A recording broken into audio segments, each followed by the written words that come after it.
बिस्मिल्लाहिर्रहमानिर्रहीम। अस्सलाम वालेकुम नाज़रीन, दुख सुख में आप शरीक हैं, आपका बहुत शुक्रिया। हाज़िर खिदमत हूँ मैं उस्मान बारानी। नाज़रीन, आज एक बहुत अहम मसले की तरफ आपकी तवज्जो मबज़ूल कराना मकसूद है। वो मसला ये है कि मैंने शहरों में, ख़ास तौर पे रावलपिंडी, लाहौर, इस्लामाबाद, कराची, इन बड़े शहरों में ये देखा है कि आजकल बच्चियाँ, बेटियाँ, बहनें स्कूल आने जाने के लिए, कॉलेज आने जाने के लिए, यूनिवर्सिटी आने जाने के लिए, या जहाँ वो काम करती हैं वहाँ आमदोरफ़्त के लिए मोटरसाइकिल्स, बाइक या स्कूटीज़ वगैरह इस्तेमाल करती हैं।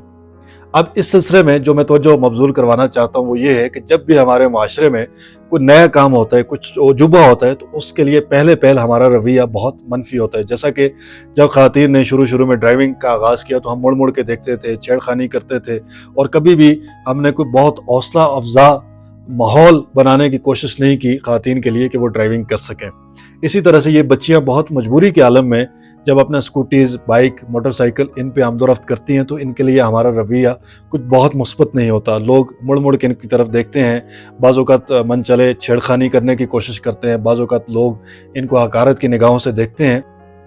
हमें इन बच्चियों, इन बेटियों की हौसला अफ़ज़ाई करनी चाहिए कि बजाय इसके कि ये आम बसों में धक्के खाएँ, लोगों की नज़रों का सामना करें, लोगों की छेड़खानी को बर्दाश्त करें, उसके बजाय अगर ये बाइज़्ज़त तौर पे इन्होंने एक तरीके का इंतख़ाब किया है, एक स्किल डेवलप की है, और स्किल के डेवलप करने के नतीजे में आज ये अपना सफ़र बाकफ़ायत तौर पे, बासहूलत तौर पे अगर ये कर पाती हैं, तो हमें इनकी हौसला अफ़ज़ाई करनी चाहिए और इनकी पज़ीराई करनी चाहिए, बजाय इसके कि इनकी हौसला शिकनी करें और उस हौसला शिकनी के नतीजे में ये अपने कारोबार को छोड़ के बैठ जाएँ या अपनी यूनिवर्सिटी, कॉलेज की तालीम को खैराबाद कह दें, और उसका ख़मियाज़ा बाद में बहैसियत कौम हमें भुगतना पड़े।